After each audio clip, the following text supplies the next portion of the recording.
Ja,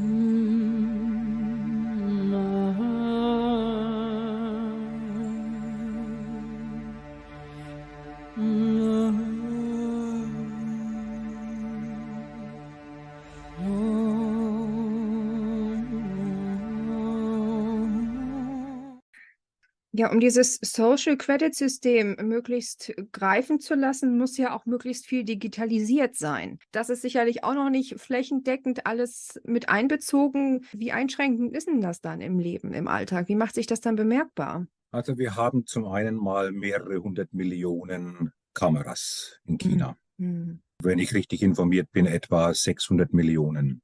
Unglaublich, ja. Und viele davon dann eben auch mit Gesichtserkennung, biometrische Software. So, das heißt, hier findet schon sicherlich nicht bis in jeden Winkel, in jedem Dorf, aber eben dann doch eine großflächige Überwachung der Bevölkerung statt. Das ist das eine. Das andere ist, heutzutage, China ist bereits eine Gesellschaft, die sehr stark digital unterwegs ist. Das heißt, ein Mobiltelefon haben sehr, sehr viele Menschen. Und wenn sie in der Großstadt leben, denken wir mal an die Covid-19-Pandemie. Mhm. Da Ja. konnten sie ihren Bezirk gar nicht verlassen, wenn sie sich nicht bei irgendeinem QR-Code eingeloggt haben, eingewählt haben.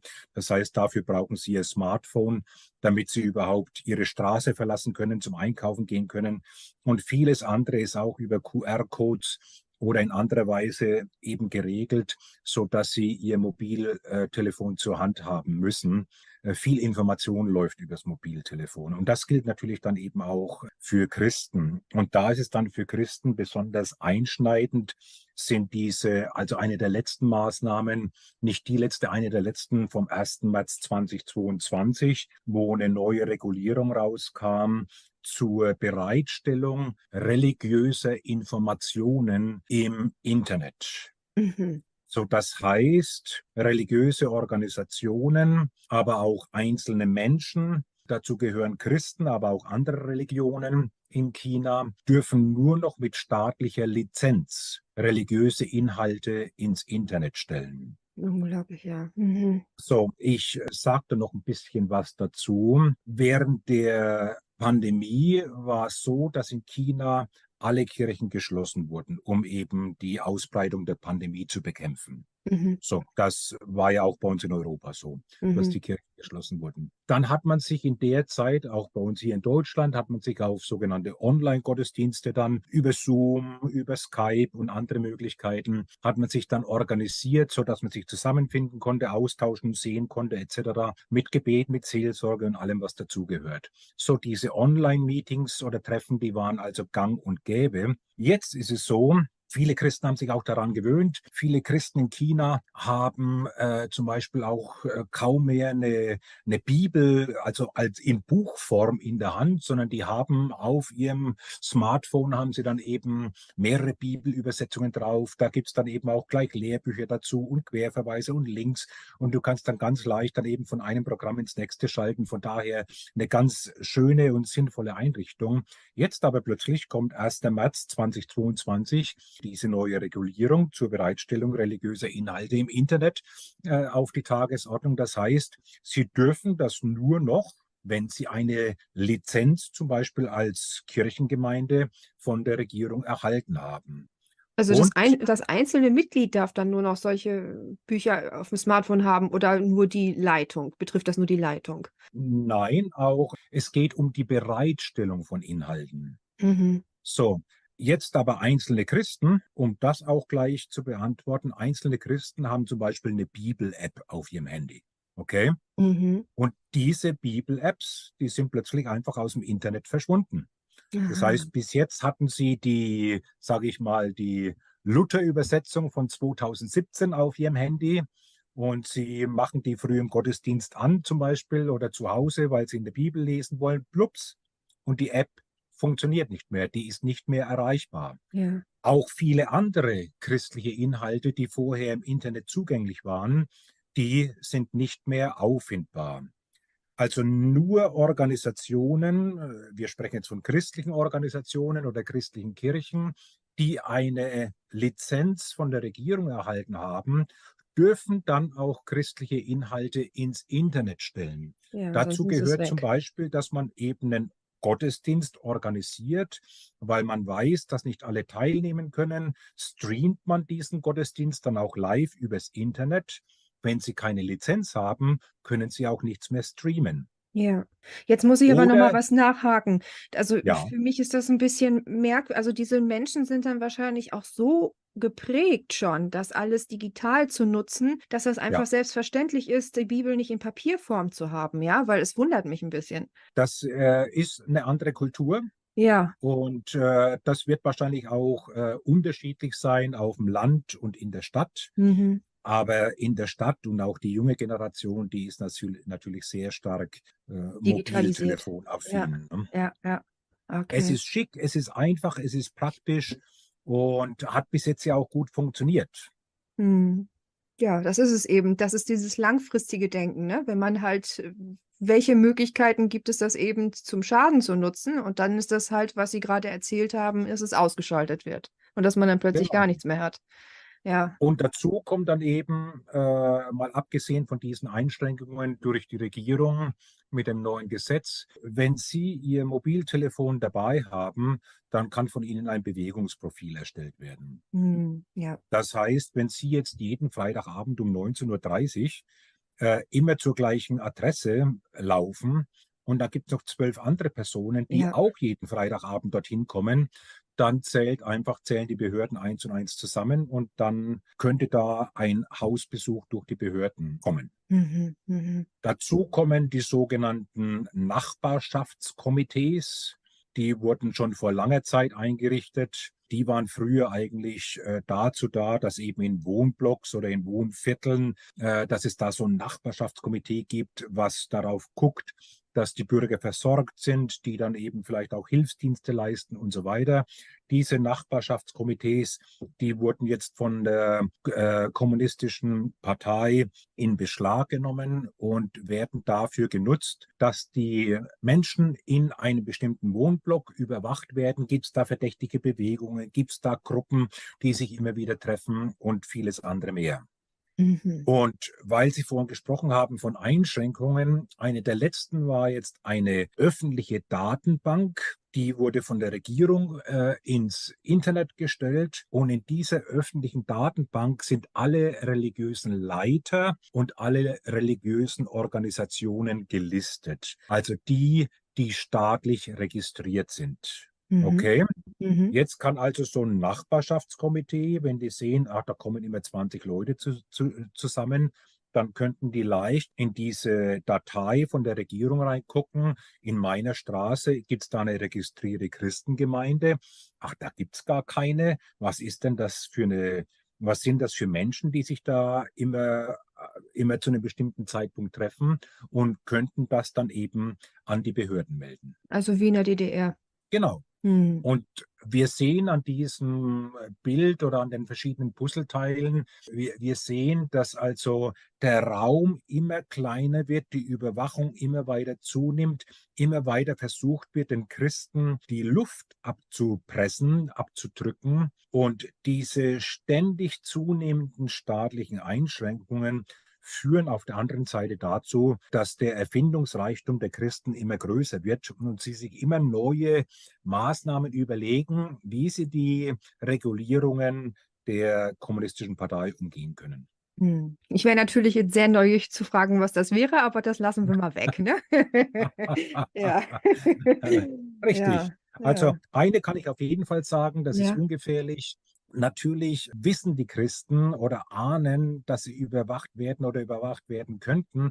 So zum Beispiel wird es dann eben kaum eine Hauskirche geben, die sich immer Freitagabend um 19:30 Uhr immer zur gleichen Zeit am gleichen Ort trifft. Hm. Da kann man zum Beispiel schon mal gegensteuern, indem man sich jeweils woanders trifft, vielleicht auch in einer anderen Zusammensetzung, anderer Wochentag, solche Dinge. Oder vorhin haben wir darüber gesprochen, Kinder unter 18 Jahren ist es verboten, an christlichen Veranstaltungen teilzunehmen. Dann argumentiert zum Beispiel eine Christengemeinde, die am Sonntag ihren Gottesdienst feiert, wir können unsere Kinder ja nicht zu Hause einschließen. Also haben wir ein Freizeitprogramm für die Kinder organisiert. Die gehen in keinen Gottesdienst, sondern die lernen in der Zeit Lieder. So, Mhm. jetzt sitzen die zusammen, alle Kinder singen christliche Lieder. Und auf die Art und Weise lernen sie dann zum Beispiel biblische Inhalte in diesen christlichen Liedern. Aha, okay. Ja, Oder man gründet einen kleinen Sportverein in der Gemeinde. Die Jugendstunden sind ja verboten, aber man darf sich zum Basketballspielen treffen. ja. Und beim Basketballspielen, dann spielt man eben Basketball, aber während man spielt, unterhält man sich auch über den christlichen Glauben. Und so Ich stelle kann mir dann, gerade vor, wie jemand einen Korb wirft und dabei ja, Jesaja zitiert. Halleluja! Klasse, ja. Ja, also Ja, Not macht so, erfinderisch. genau, so muss man eben Möglichkeiten finden oder man bietet einen Gitarrenkurs an, so dass dann eben 12 Leute zusammensitzen und so dann lernen die Kinder Gitarre spielen und nebenbei hören sie noch Geschichten aus der Bibel. Ja, ja, ja, okay.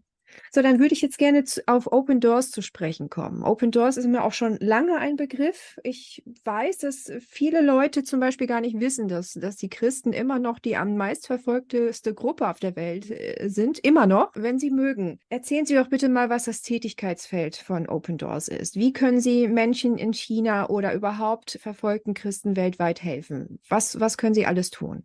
Wichtig ist sicherlich erstmal eingangs zu erwähnen, dass Open Doors seit 1955 verfolgten Christen zur Seite steht. Mhm. Das Ganze hatte begonnen damals mit der damals noch bestehenden Sowjetunion, wo christliche Kirchen schwer unterdrückt wurden, Pastoren verhaftet, in Gulag gesteckt wurden, Gefängnisse ermordet wurden, Kirchen zerstört wurden. Und da hat Open Doors, damals der Gründer von Open Doors 1955, entdeckt, dass die Christen in der damaligen Sowjetunion kaum Bibeln haben. Und dann hat er begonnen, Bibeln in diese Länder zu schmuggeln oder schmuggeln zu lassen. So, das war der Beginn von Open Doors. Und seit 1955 wurde diese Tätigkeit nicht nur Bibelschmuggeln, sondern auch Unterstützung, materielle Unterstützung, substanzielle Unterstützung verfolgter Christen weltweit ausgeweitet. Wir sind heute in mehr als 70 Ländern tätig. Da sind natürlich große Netzwerke entstanden.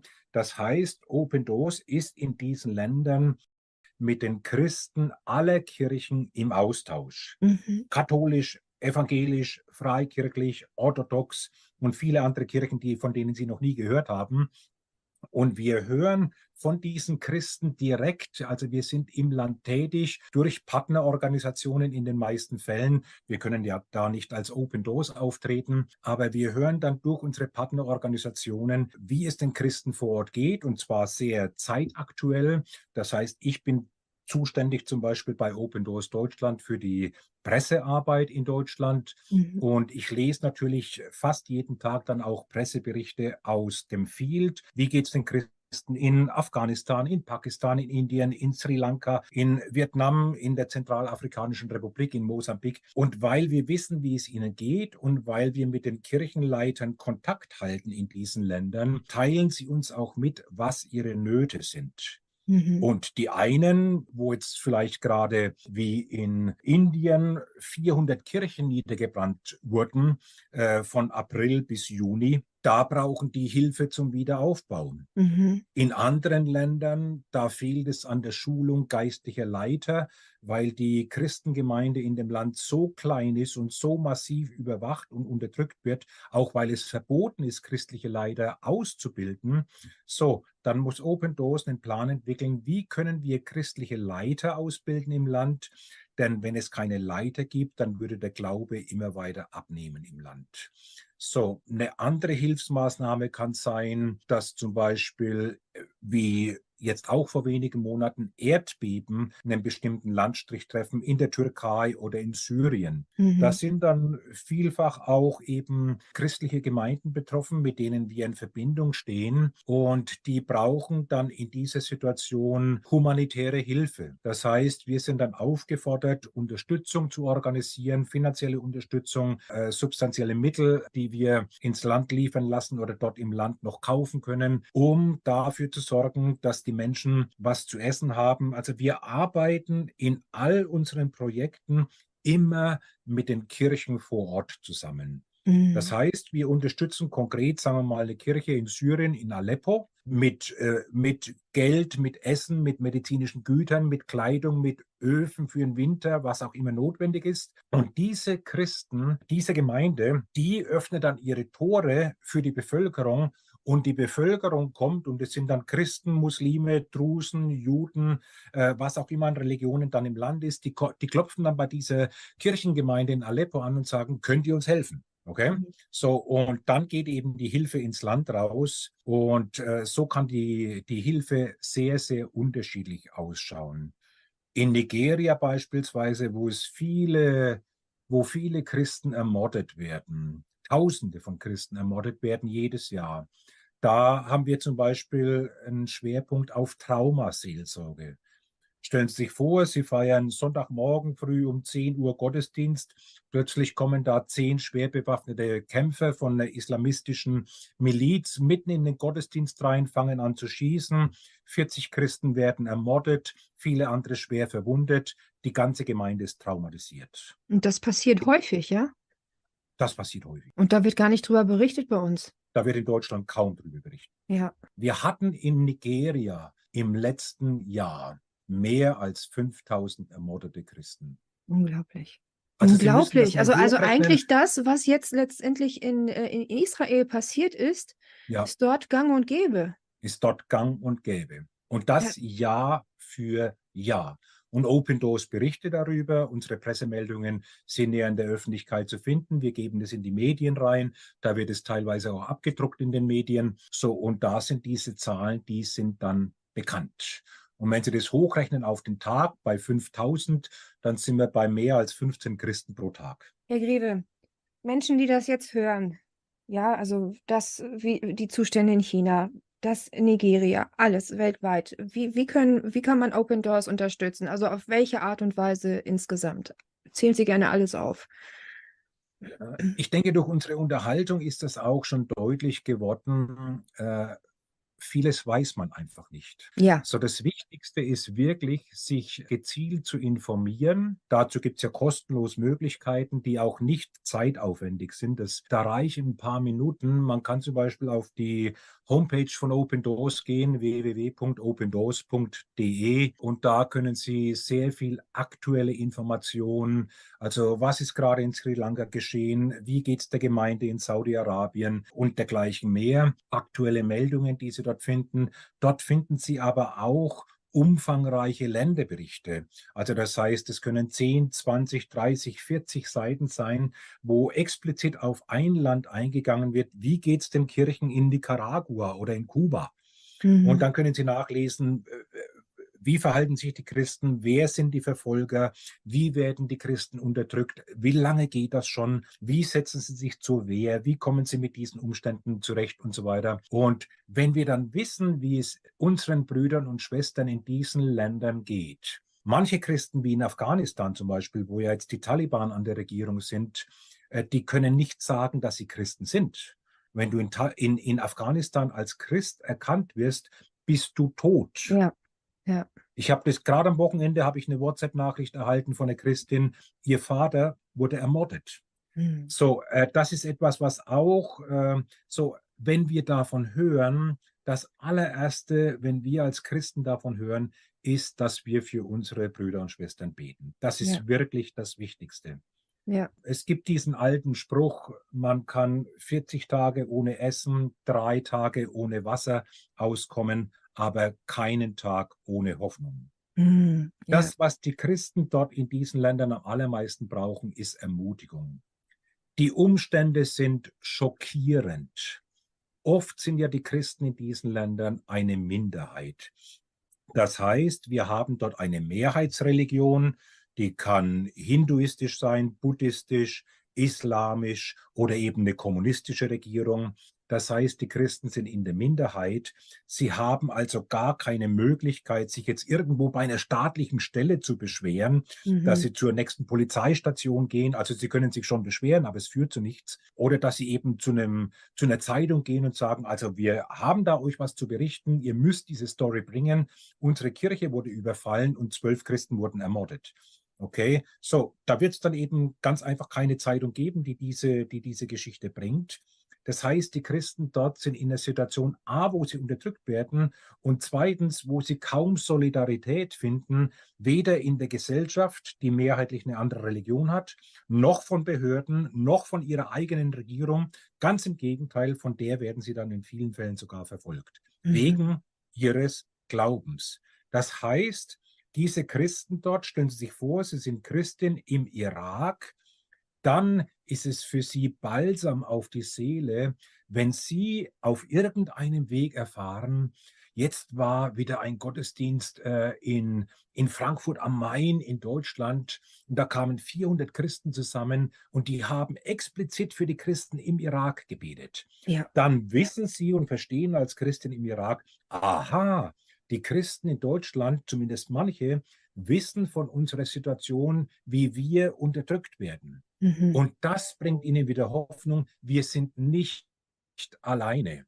Und diese Botschaft, ihr seid nicht alleine gelassen, das ist etwas, was wir natürlich jetzt auch als Open Doors Deutschland in einem freien Land immer wieder diesen Christen in den Ländern, wo sie verfolgt werden, kommunizieren. Hey Leute, wir wissen, wie es euch geht. Wir beten für euch. Ja, liebe Anita, dein Mann wurde ermordet oder wurde entführt von einer islamistischen Miliz. Wir beten für deinen Mann oder wir haben gehört, er wurde ermordet. Wir beten für dich. Und dann gibt es die Möglichkeit zur Unterstützung. Mhm. Das ist eine wichtige Aktion. Also erstmal informieren, zweitens beten, drittens jetzt handeln, praktisch tätig werden. Ja. Ja. Wir haben zum Beispiel Schreibaktionen, die stellen wir bei uns auf der Website vor. Da gibt es die Möglichkeit, exemplarisch an einzelne Christen, sagen wir mal, da ist eine Christin in Äthiopien, hat sechs Kinder. Ihr Mann wurde ermordet ne, von Islamisten. So, jetzt sitzt die Mutter, die vielleicht nie auf der Schule war, nichts gelernt hat, sitzt jetzt mit sechs kleinen Kindern da, die schulpflichtig sind. Sie kann wegen mir die Gebühren für die Schule nicht bezahlen oder eine Schuluniform, was ja in manchen Ländern ganz normal ist, kann sich keine Bücher leisten, vieles andere mehr. Sie muss die Kinder viel mehr zur Arbeit schicken, weil der Brotgeber der Familie ermordet wurde, der Vater. Zum einen hilft Open Doors in vielen Fällen finanziell. Mhm. Zum anderen helfen wir mit sogenannten Social Development Projects, auf Deutsch Hilfe zu Selbsthilfeprojekten. Mhm. Da würden wir jetzt zum Beispiel dieser Christin ein Beispiel, wir würden ihr 2 Nähmaschinen geben, Mhm. dass sie eine kleine Nähstube einrichten kann mit einer Freundin zusammen, um so ihren eigenen Lebensunterhalt zu generieren. Ja, Denn wir sehr wollen gut. sie ja nicht am Tropf halten, Ja. wo wir jeden Monat $100 schicken oder was, sondern sie soll Selbstversorger sein und sie soll auch ihre Würde behalten, auch in ihrer Community, wo dann, und das ist ein großes Zeugnis für die Community, sagen wir mal, diese Mutter zusammen mit 3 anderen Familien, sie sind die einzigen Christen im Dorf. Jetzt wurde der Vater ermordet und die anderen Dorfbewohner gucken jetzt, wie kommt, sagen wir mal, sie heißt Ja. Anita, wie kommt die Ja. Anita mit dieser Situation klar? Und plötzlich hat sie 2 Nähmaschinen. Ja, ich Und verstehe. das zeigt ihnen den Zusammenhalt. So, Ja. jetzt kommt die Aktion von unseren Freunden hier in Deutschland. Sie können exemplarisch zum Beispiel so einer Mutter schreiben. Muss man bei uns auf die Website gucken, Schreibaktionen tätig werden. So, und dann schreiben Sie hier als deutscher Christ in Englisch zum Beispiel einen Bibelvers auf eine schöne Karte, kann ein christliches Motiv sein oder auch einfach die Bayerischen Berge.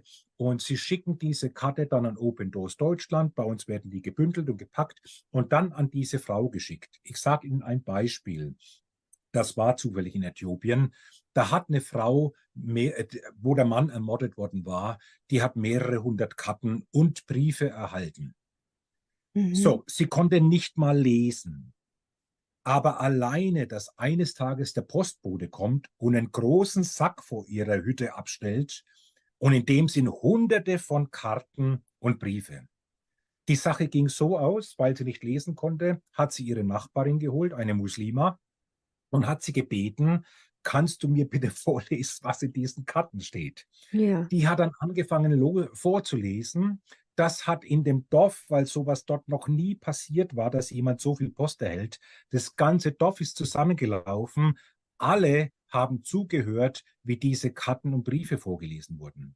Ja. Weiter ging es, dass die Christin so begeistert war, so gerührt war von dieser Unterstützung und Solidarität, dass sie ihre Lehmhütte außen mit den Karten verkleidet hat. Ja. Dann kamen die Menschen aus der ganzen Umgebung, um sich diese wunderbare Hütte anzugucken, Das ist ja die klasse. mit Karten beklebt ist. Daraufhin kamen viele Menschen zum Glauben an Jesus Christus. Ja, ja, das ist ja wirklich schönes Erlebnis, schönes Erlebnis. Aber ist es denn in manchen Ländern ist es doch wahrscheinlich gar nicht möglich, dass sie die Post zustellen, oder? Weil wenn da aufgezeigt wird, dass es christliche Post ist, dann zap zap, oder? Nein, nicht also Ne? nicht einmal. Das ist also eher eine Seltenheit, dass die Post nicht ankommt. Es ist ja auch so, wir schicken das in der Regel nicht jetzt mit der öffentlichen Post, sondern wir haben ja unterschiedliche Büros in den Mhm. unterschiedlichen Ländern oder eben Kontakte, Partnerorganisationen. Das heißt, wir bündeln das, schicken das an unsere Partnerorganisation in, sagen wir mal, Äthiopien, und ein Mitarbeiter oder eine Mitarbeiterin wird sich dann aufs Motorrad setzen und wird dann eben in dieses Dorf fahren und dann diese Frau beglücken mit diesen Bündeln an Briefen und Karten. Hm. Ich fasse dann nochmal zusammen. Also wichtig ist, dass man sich informiert, damit man auch mit anderen auch darüber spricht, damit das überhaupt bekannt wird, diese ganzen Notsituationen, die es gibt. Dann die Unterstützung, um Hoffnung zu vermitteln, ja, das, was Sie gerade geschildert haben, dass Menschen, die weit weg sind und eben nicht durch das Land oder durch die Medien die Unterstützung in ihren Fällen erhalten, dass sie wissen, da gibt es Menschen, die beten für mich, die denken an mich, die nehmen teil an meinem Schicksal, an meinem Leid.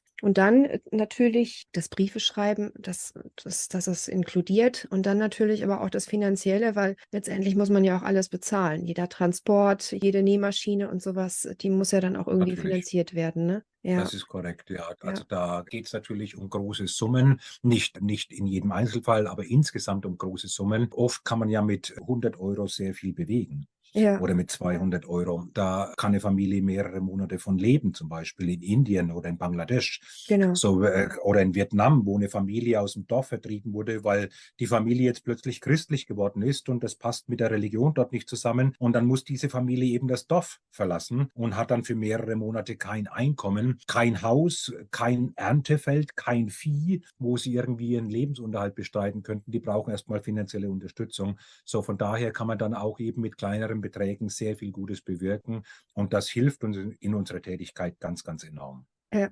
Und darüber hinaus kann man sicherlich auch für Einzelfälle, über die man sich informiert, aber auch für Länder, kann man ja Gebetskreise auch in Gemeinschaften gründen, ja? Dass man, Ja, ja, und noch eine wichtige Möglichkeit, wenn ich die noch anfügen darf, ja, und zwar schreiben Sie an die Medien. Also alle, die diesen Beitrag heute hören, kontaktieren Sie Ihre Zeitung, Ihren lokalen Radiosender oder das staatliche Fernsehen, also öffentlich-rechtliches Fernsehen oder auch freie Sender. Schreiben Sie an die Redakteure, hey, ich sehe bei euch alles Mögliche, aber ich habe noch nie etwas bei euch gehört oder gesehen oder in Ihrer Zeitung gelesen zum Thema Christenverfolgung. mhm, Warum berichten Sie darüber nicht? genau. Wenn 5 Christen aus Hamburg an den Redakteur einer bestimmten Zeitung schreiben würden innerhalb von einer Woche, dann würde der sich fragen, was ist denn jetzt los?